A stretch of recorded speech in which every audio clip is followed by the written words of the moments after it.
네, 검찰이 곧 뇌물 등의 혐의를 받고 있는 이명박 전 대통령에 대해 구속영장 청구할지 결정할 것으로 보입니다. 다만 김윤옥 여사 조사 여부에 따라 시기가 조정될 가능성도 있어 보입니다. 김민혜 기자의 보도입니다. 이명박 전 대통령에 대한 구속영장 청구 여부가 이르면 이번 주 초 결정될 걸로 보입니다. 수사팀 내부에서는 이 전 대통령이 혐의 대부분을 부인하고 있고 김백준 전 총무기획관 등 이미 구속된 공범과의 형평성을 고려해 영장을 청구해야 한다는 쪽에 무게가 실린 걸로 전해집니다. 검찰은 주말에도 수사와 관련된 인물들을 비공개 소환하며 이 전 대통령 혐의를 다지는 데 주력했습니다. 지방선거 등에 미칠 영향 등을 고려하면 문 총장이 신속한 결단을 내릴 거란 전망이 나옵니다. 박근혜 전 대통령의 경우 검찰은 조사 후 엿새 만에 영장 청구를 결정한 바 있습니다.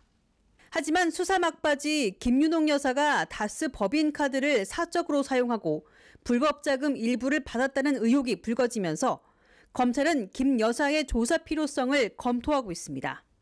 때문에 김 여사 조사 여부와 시점이 이 전 대통령의 신병 처리 시기 결정에 변수가 될 수 있다는 관측이 나옵니다. 영장이 청구된다면 구속 전 피의자 신문 일정이 언제 잡힐지에도 관심이 모아집니다.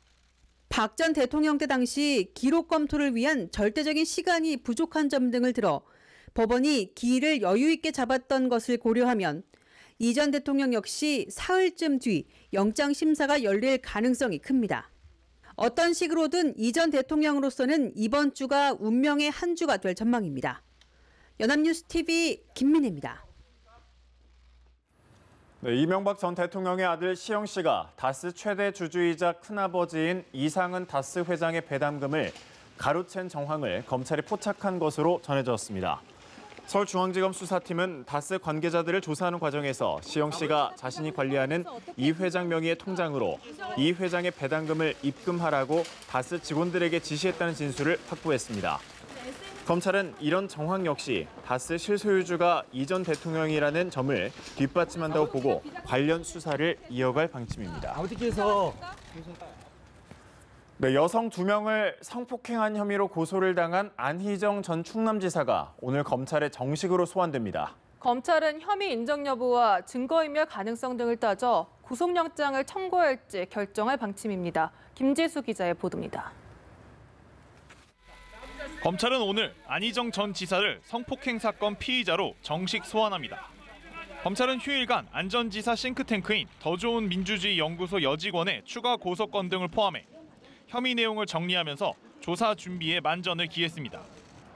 안 전 지사는 지난 9일 검찰에 자진 출석해 조사받은 후 가족과 국민 그리고 자신을 고소한 전 비서 김지은 씨 등에게 사과했지만 혐의 인정 여부는 명확히 밝히지 않았습니다. 혐의를 인정하신 건가요?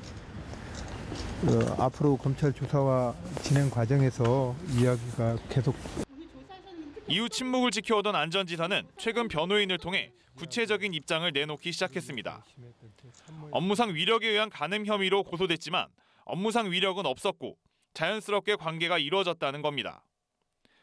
피해자들을 돕는 전국 성폭력 상담소 협의회 측은 피해자를 압박하는 발언이라고 반발하면서 사실관계에 대한 다툼이 시작되면 안 전 지사 측에 대응하기 위한 방안을 고민 중이란 입장입니다. 검찰은 안 전 지사의 자진 출석 이후 압수수색을 통한 증거 자료와 참고인 진술이 축적됐고 추가 고소인까지 등장해 안 전 지사에 대한 재조사는 꼭 필요하다고 보고 있습니다. 검찰은 안 전 지사를 조사한 뒤 혐의 인정 여부와 증거 인멸 가능성 등을 종합적으로 검토해 구속영장 청구 여부 등 신병 처리 방향을 결정할 방침입니다.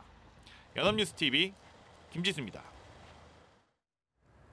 극단 단원들을 성폭행한 의혹이 제기된 연극 연출가 이윤택 전 연희단거리패 예술감독이 두 번째 경찰 조사를 마치고 귀가했습니다.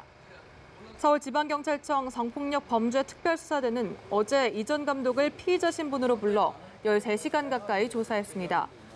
조사를 마치고 나온 이 전 감독은 피해자들에게 죄송하고 사죄한다면서도 인정할 것은 인정하고 왜곡됐거나 오해한 부분은 수정했다고 했습니다. 혐의를 일부 인정하냐는 질문에는 물론이다라고 답했습니다. 경찰은 조사 내용을 토대로 이 전 감독에 대해 구속영장을 신청할지 결정할 예정입니다. 네, 핀란드에서 열리는 남북한과 미국의 1.5 트랙 대화에 참석할 것으로 알려진 최강일 북한 외무성 북아메리카국 국장이 핀란드 헬싱키에 도착했습니다. 현지 소식통에 따르면 최 부국장은 현지 시간으로 18일 오후 2시 이후 헬싱키 반타 국제공항에 도착했습니다. 현지 시간 19일 헬싱키에서 열리는 이번 1.5 트랙 대화는 회의 장소와 시간이 철저하게 비공개로 이뤄지고 있습니다. 핀란드 외교부는 최 부국장의 도착 여부에 아직 확인 논평을 내놓지 않고 있으며 외교부 관계자는 최 부국장이 핀란드에서 미국 현지 관료들을 만나지 않을 것이라고 말했습니다.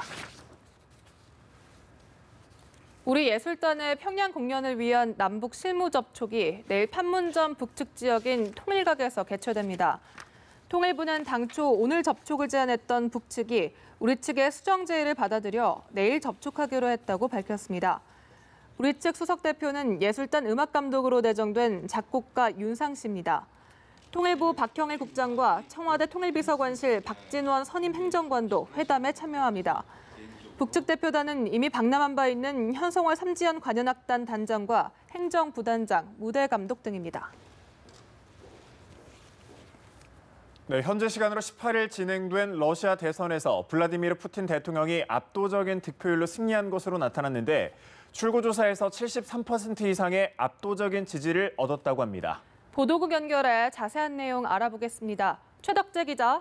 네, 러시아 현지 여론조사 전문기관인 전 러시아 여론연구센터의 출구조사에서 푸틴 대통령은 73.9%의 득표율을 기록했습니다. 공산당 후보인 파벨 그루디닌이 11.2%로 2위, 극우민족주의 성향 정당인 자유민주당 당수 블라디미르 지리노프스키가 6.7%로 3위를 차지했습니다. 러시아 대선에선 1차 투표에서 과반 득표자가 나오면 결선 투표 없이 투표가 종료됩니다.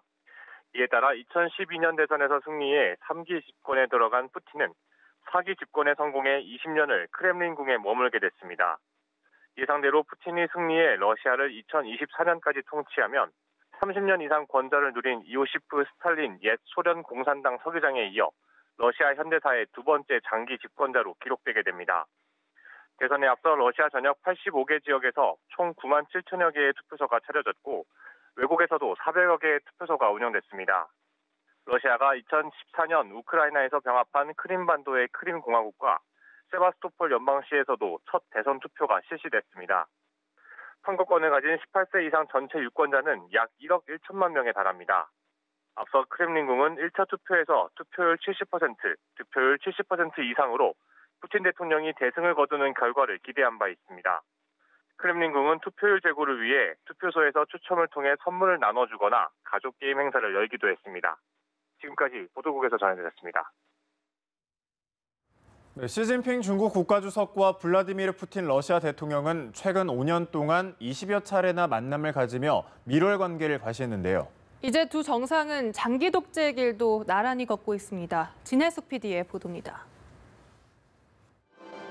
블라디미르 푸틴 러시아 대통령이 시진핑 중국 국가주석에게 최고 영예 훈장을 걸어줍니다.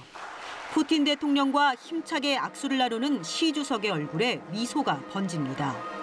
중국과 러시아 두 정상의 밀월 협력 관계가 최근 다시 주목받고 있습니다. 장기 독재의 길을 나란히 걷고 있다는 점 때문입니다. 시진핑 주석은 지난 11일 연임 제한을 철폐하는 헌법 개정을 통해 장기 집권의 걸림돌을 완전히 제거했습니다.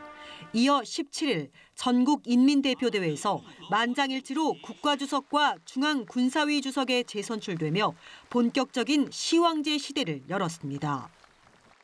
富强、民主、文明、和谐、美丽的社会主义现代化强国努力奋斗宣誓人习近平 푸틴 대통령은 러시아 대선을 계기로 6년간의 임기를 다시 시작합니다.